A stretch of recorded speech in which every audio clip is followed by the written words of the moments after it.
뭐 세 번인가 봤잖아.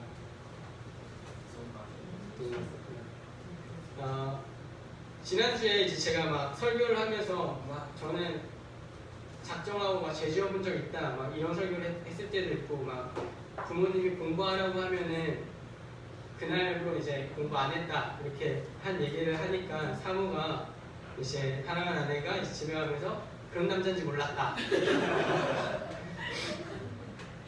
그리고 그날 저녁에 또 저희 부모님 집을 가게 됐어요. 그러니까 이제 사모가 또 그래서 어머니 아들이 그랬다는데 사실이냐 하니까 어머니께서 쟤는 이로 시작하셔서 공부하라고 하면 절대 안 하고 그런 애였어.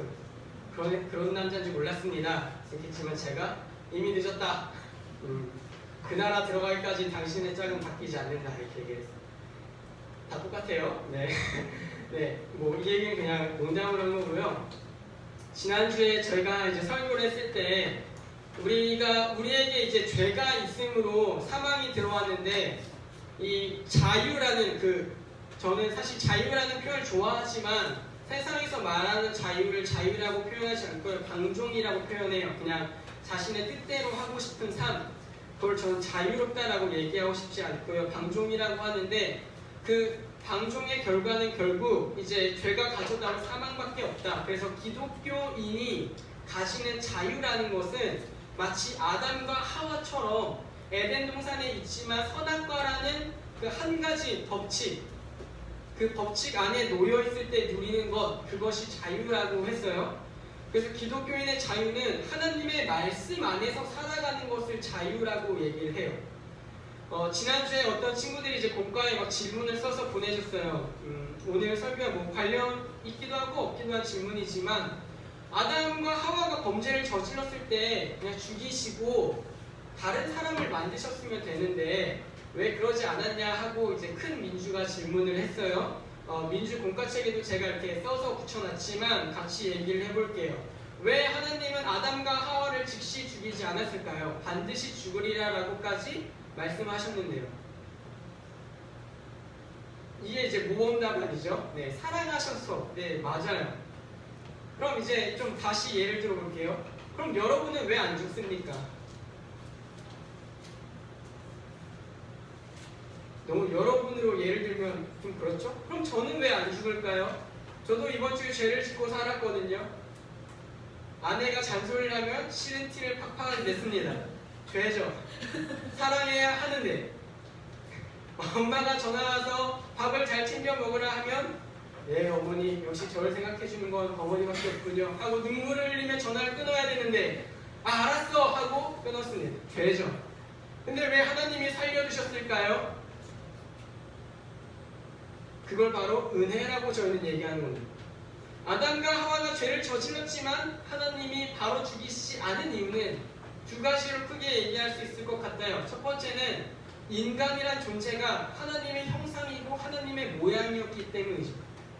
제가 한번 부모님을 공경하라는 계명을 설교하면서 이 부모님의 권위는 하나님의 권위다라고 얘기하는 것처럼 하나님은 자기 자식을 그냥 어떤 피조물로 여기신 것이 아니라 아담과 하와를 자신의 자식처럼 여기셨어요. 만약 여러분의 부모님이 여러분이 작은 잘못을 했다고 했을 때 바로 갑자기 밖에서 쇠파이프를 끌고 와서 죽을 때까지 때린다고 생각해 봅시다. 그걸 사랑이라고 얘기할 수 있을까요? 혹은 오늘날 밖에서 일어나는 아주 4-5살짜리 되는 애가 많이 운다고 화장실에 겨울에 가둬놓고 얼어 죽게 하는 것을 사랑이라고 얘기할 수 있을까요? 그렇지 않을 거예요. 하나님이 인간을 사랑하시지 않았다면 바로 죽이셔도 무방했을 겁니다. 그리고 실제로 우리가 오늘 창세기에서 읽은 것처럼, 그리고 지난주에 읽은 것처럼 노아의 홍수를 일으키시곤 해요. 참고 참으시다가 심판을 하시죠. 그 이유는 하나님이 사랑의 하나님이시기도 하지만 또한 공의의 하나님이시기도 하기 때문입니다. 그럼 이 질문을 마무리해 보려고 합니다. 하나님이 사람을 사랑하셔서 인간이 죽긴 하지만 당장 죽이시지 않으시고 회개할 기회를 주셨다. 또 하와와 아담에게는 창세기 3장 18절, 16절에서 18절을 주셔서 너희에게 구원자가 날 것이다 라는 약속을 했어요. 이 설교를 가지고 제가 지난 수련회, 여름 수련회 때 하와의 비전에 대해서 설교를 했어요. 기억 안 나죠? 했어요. 네. 지금 뭔 소리 하는 걸 이렇게 쳐다보는 했습니다. 네, 이제 결론을 내려고 해요. 하나님이 우리를 사랑하심으로, 아담과 하와처럼 우리를 사랑하심으로 죄 많은 사람들이지만 당장 심판하지 않으시고 은혜로 우리를 기다리신다. 이게 성경적 답변이라고 얘기할 수 있을 것 같네요. 네, 이제 질문 시간이 끝났고요. 또 많은 질문이 있으면 공과 책에 달아주세요. 네, 오늘 본문을 이제 좀 나아가려고 합니다. 우리가 지난주에 대표자의 원리를 얘기했어요. 그래서 아담은 사람의 대표였다. 근데 그 아담이 죄를 지어서 대표자의 원리이기 때문에 모든 인간이 죄를 지은 것이 되었다. 그래서 우리는 이제 그 죄로 말미암아 사망에 가게 되었고, 그 죄가 우리 목에 사슬을 걸고 계속 얘기해요. 너는 저 선악과 먹어도 돼. 너는 죄 지어도 돼. 그게 자유지. 그게 자유라는 달콤한 열매 아니야? 라고 유혹해요. 하지만 그 자유의 결과가 처참하게도 바로 사망이라는 거예요. 그냥 사망도 아니라 바로 영원한 사망을 얘기한다고 했어요. 그래서 우리 삶은 극단적으로 나눌 수 있는데, 첫 번째는 죄라는 왕을 섬기든지, 두 번째는 예수님이라는 왕을 섬기든지, 둘 중에 하나를 섬기면서 살아가요. 근데 죄를 섬길 때 사실 죄를 섬기는지 모르고 살아갈 뿐이죠. 우리는 그 죄가 살라는 대로 살아갈 때 그 결과는 딱 하나입니다. 바로 영원한 죽음, 영원한 비참한, 영원한 괴로움이라고 성경은 얘기합니다. 우리가 지난주에 아담에 대해서 얘기를 다뤘듯이 오늘도 한 사람에 대해서 얘기를 다룰 거예요. 이 한 사람은 아담과 다르게 하나님 본인이시면서 하나님의 자녀셨어요. 또 아담이 선악과를 먹는 행위로 말미암아 죄를 지었다면 이 한 사람이신 예수 그리스도는 하나님의 말씀을 죽기까지 순종하심으로 인생을 살아가셨죠. 아담이 선악과를 먹음으로 죄가 들어왔더라면 이 예수 그리스도는 십자가에 스스로 매달리시기까지 순종하심으로 우리에게 영원한 생명을 주셨다는 것입니다. 먼저 다룰 것은 이 행위에 관한 얘기입니다. 행위는 바로 행동을 얘기해요. 제가 마이크에 대고 말할 수 있는 생각은 할 수 있지만 말을 하지 않으면 행동했다고 하지 않죠. 여러분이 아침에 교회에 일찍 가야지 라고 생각했지만 10분 동안 누워있다가 약간 늦게 온 것, 그것이 바로 행동의 결과이죠. 저는 아담과 하와가 선악과를 볼 때마다 먹고 싶다라는 생각은 할 수 있었다라고 생각해요. 넓게 생각해서. 그럴 수도 있죠. 선악과를 먹고 싶었을 수도 있죠. 하지만 거기까지는 하나님이 죄라고 얘기하시지 않았어요. 혹여 그런 마음이 있다라고 할지언정. 하지만 아담과 하와가 선악과를 먹은 그 시점에서 이 죄의 효력이 나타나게 된 것이죠. 이 아담이 그랬던 것처럼 바로 이 예수님도 그저 자신의 마음으로 하나님을 섬기려고 이 땅에 오신 것이 아니라 하나님을 왕으로 둔 사람이 어떻게 살아가야 하는가를 보여주려고 이 땅에 오셨어요.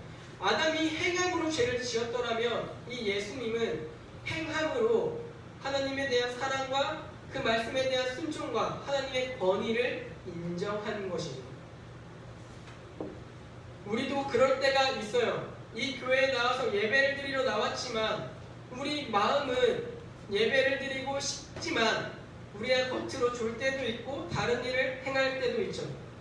혹은 저는 이 행위가 굉장히 중요하다라고 생각하는데, 왜냐하면 야고보서에서 믿음을 행위로 나타내라고 얘기하고 있기 때문이죠. 우리 친구들 중에 자신이 믿음이 있다라고 고백하는 친구들이 몇몇 있을 거예요. 그렇기 때문에 예배에 나오는 거겠죠. 자신이 믿음이 있다라고 얘기하고 생각하면서 예배의 자리를 소홀히 여기거나 혹은 자신의 삶에서 하나님을 가볍게 여기는 사람은 사실상 믿음이 없다 혹은 믿음이 작다라고 얘기할 수밖에 없는 것이죠. 제가 복장에 대해서도 얘기를 했지만 복장은 행동이에요. 어떤 그 결과죠. 자신의 생각의 결과입니다. 하나님을 어떻게 생각하는지가 자신의 태도로 나타나는 것입니다. 어떤 사람들은 마음의 중심을 보시는 하나님이라고 얘기하면서 복장을 굉장히 우습게 생각해요. 하지만 아닙니다. 우리가 공부하고 싶다라고 생각만 하면 우리의 성적이 오르지 않습니다.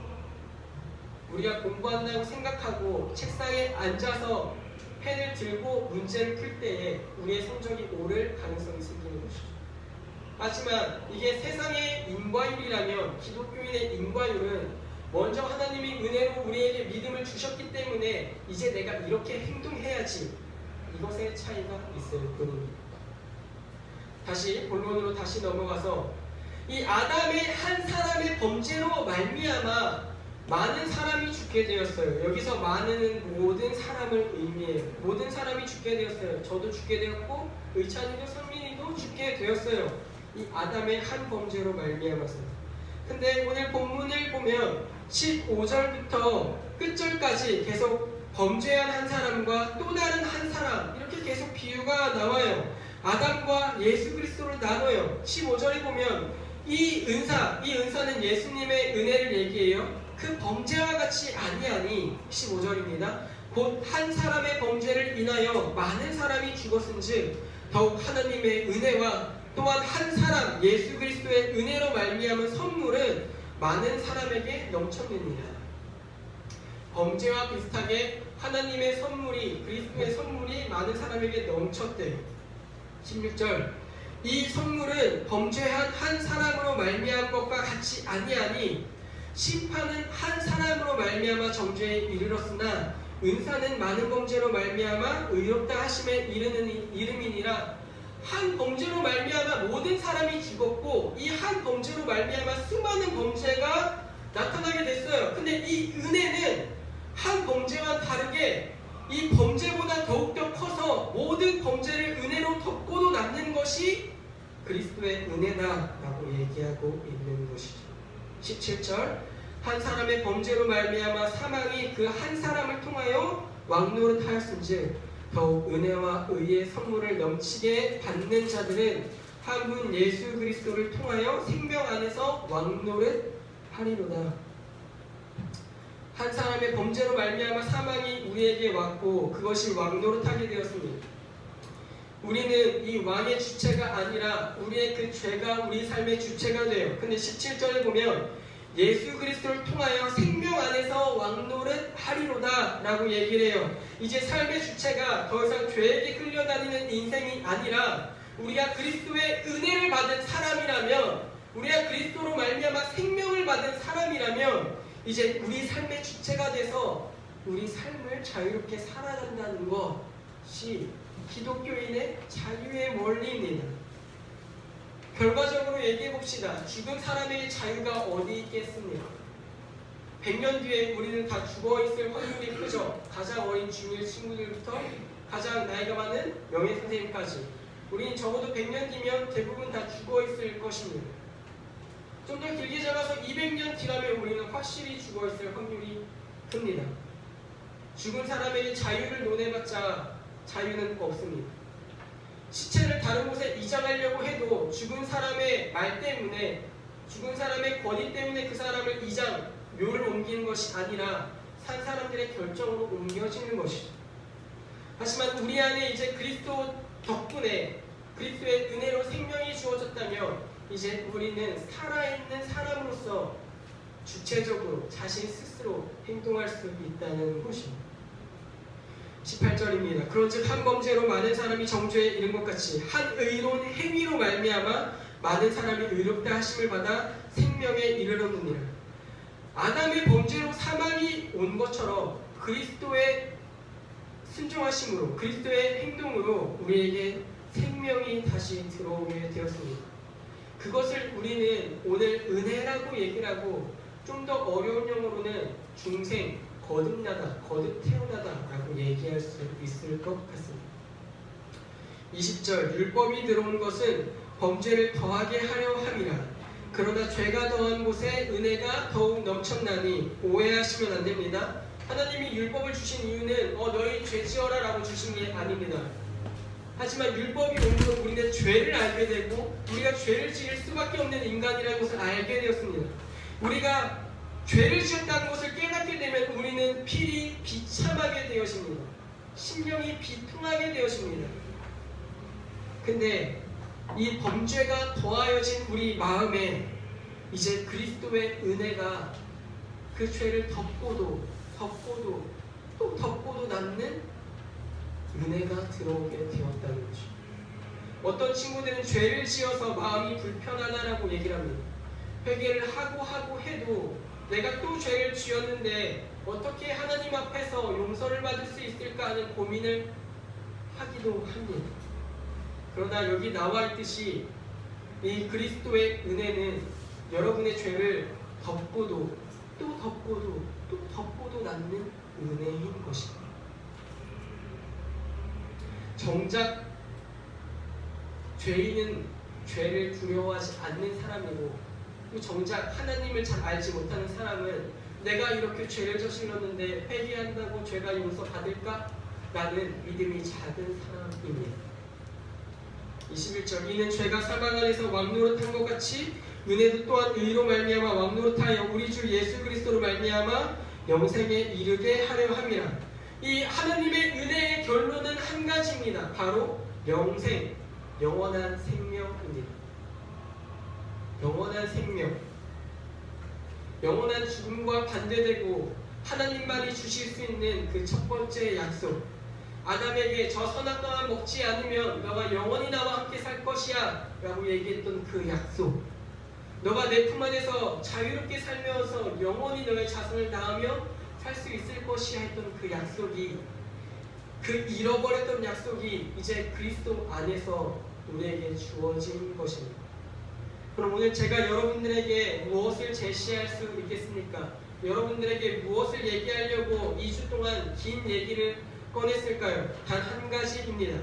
여러분의 왕을 분별하라는 것입니다. 지난주의 결론도 마찬가지였습니다. 여러분의 왕은 누구입니까? 어떤 친구는 나를 통치하는 사람이 누구인가라는 질문에 엄마 혹은 부모님이라고 적었습니다. 예, 틀린 얘기 아닙니다. 하지만 궁극적으로 부모님을 통해서 여러분을 통치하시고 가르치시고 기르시는 분은 바로 그리스도이십니다. 또한 여러분의 부모님은 여러분들에게 영원한 생명을 주실 수 없으신 데 비해 우리 하나님은 여러분들에게 영원한 생명을 주실 수 있는 유일한 분이시고, 이제 많이 졸으셨다면 잠시 눈을 떠주시기 바랍니다. 괜찮아. 네. 잠시 눈을 떠주시기 바랍니다. 여러분들에게 있는 왕 여러분들에게 있는 왕은 누구입니까? 학원 선생님, 혹은 학교 선생님, 혹은 부모님? 저는 지금 이 시간 제게 있는 왕을 여러분들한테 소개하려고 합니다. 제게 있는 왕은 찬란히 빛나시는 분이시고 제가 매일 밤마다 소망을 가지게 하시는 분이십니다. 아내와 함께 밤길을 걸어가다가 하늘이 좀 밝으면, 밤하늘이 좀 밝은 날이 있잖아요. 그때 저 구름을 가르시고 마치 오실 것 같은 기대되는 분이십니다. 해가 높이 뜬다를 보면 저 해보다 밝으신 분은 언제 오실까 하시는 생각이 드는 그분입니다. 내 삶에서 죄와 사망을 걷어가시고 이제 찬란한 저 구름을 타시고 오실 그분이십니다.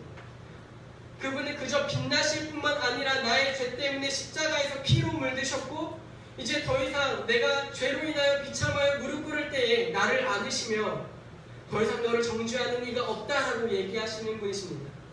마치 가늠하여 길바닥에 앉아서 곧 돌멩이로 쳐서 죽임당할 그 여자가 아무 말 하지 못하고 길바닥에 앉아 있었을 때에 그 여인을 변호하시고 그 여인에게 사랑으로 얘기하시며 이제 다시는 너가 가서 죄를 짓지 말라 라고 얘기하신 그분이 바로 저의 왕이십니다. 제가 죄와 어려움과 곤란과 환난 가운데 있을 때에, 핍박 가운데 있을 때에 제가 피할 수 있는 유일한 피난처이시며 모든 죄로부터 저를 보호하시는 유일한 분이십니다. 세상의 자유로부터, 세상이 자유라고 얘기하는 그 방종으로부터 그것은 방종이라고 유일하게 얘기해 주시는 하나님이 바로 나의 왕이십니다. 우리는 삶의 길을 걸어갈 때에 바라봐야 할 것이 분명히 있습니다. 여러분의 미래를 생각하셔야 되고 여러분의 주변에 있는 가까운 친구들 혹은 친척들, 이웃들을 생각하셔야 합니다. 하지만 그것들을 넘어서서 우리에게 유일한 소망 되시고 유일한 영원한 생명 되시는 예수 그리스도를 더욱더 바라봐야 합니다. 그리스도를 바라볼 때 이제 여러분은 부모님을 공경하게 될 것이고, 그리스도를 바라볼 때 여러분은 이제서야 이웃을 사랑의 눈빛으로 바라보게 될 것입니다. 그리스도를 바라볼 때 이제 진실로 참되신 하나님의 통치를 인정하게 될 것입니다. 그래서 그리스도는 길이요 진리요 생명이다 라고 얘기하는 것입니다. 요한복음에서는 진리를 알지니 진리가 너희를 자유케 하리라 라고 얘기합니다. 제가 2주간 거쳐서 얘기하는 자유가 바로 이 자유입니다. 그리스도 안에서 주어진 그 자유 말입니다. 세상이 얘기하는 자신의 마음대로 성적 관계를 맺는 혹은 동성과 동성이 관계를 맺는 그것을 자유라고 얘기하지 않습니다. 그리스도 안에서 생명을 얻고 나서의 주체적인 삶이 바로 하나님이 인정하시는 자유라는 것입니다. 여러분은 한 주간 많은 결심을 그렇게 했더라고요. 아까 기도했듯이 한 주간 내가 자유롭게 살아보겠다 혹은 자유롭게 죄를 지어보겠다. 그 결론을 여러분이 어떻게 내셨는지 모르겠지만 이제 다시 죄로부터 벗어나 그리스도를 바라볼 때입니다. 이제 죽음에서 다시 생명으로 나아갈 때입니다. 많은 게임을 하다 보면 죽어있는 상태는 대부분 이렇게 설명돼요. 갑자기 컬러로 가득 차 있던 화면이 흑백으로 바뀌곤 하죠. 맞죠? 제가 하는 게임 그렇습니다. 네. 그리고 대부분의 게임이 죽으면 흑백으로 표시되곤 합니다. 전 그것을 보고 그냥 또 죽었네 하고 생각하는 게 아니라 마치 기독교인의 삶과 같다라고 생각이 듭니다. 우리가 영적으로 죽어있을 때는 세상이 굉장히 흑백으로 보이곤 합니다. 무의미하고 혹은 내가 이렇게 살아서 뭐하는지 혹은 자신의 삶만을 위해서 열심히 달려가는 것이 허무하게 느껴질 때가 있습니다.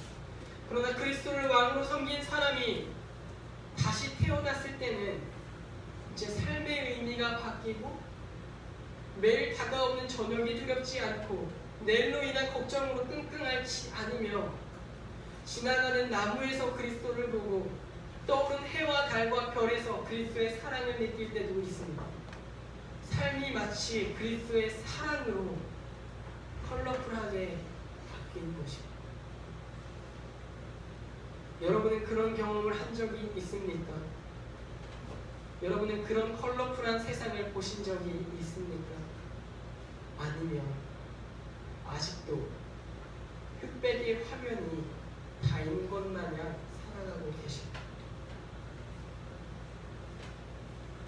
그리스도에 관하여 얘기하려면 너무나 제게 넘치는 은혜들이 많아서 할 말이 많지만 제가 경험한 그리스도는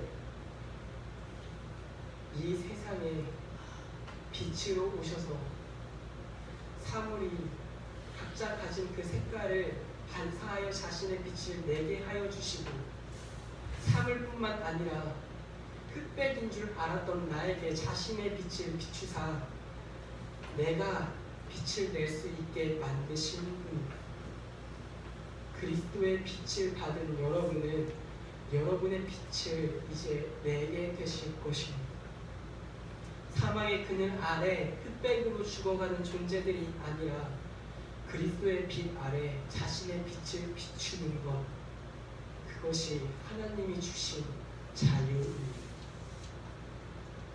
이제 여러분이 삶을 살아갈 때 어떻게 살아갈지 고민하시고 묵상하시길 바랍니다. 저는 강요할 수도 있지만 강요하고 싶지 않습니다. 주일 아침에 와서 말씀을 읽는 것이 어렵고 괴로운 일이겠지만 읽으시길 소망합니다. 그 안에서 여러분의 빛을 여러분에게 찬란하게 빛나고 넘쳐나는 그 빛을 만끽하시길 소망합니다. 우리 잠시 이 시간 기도하도록 하겠습니다. 이 시간 여러분 마음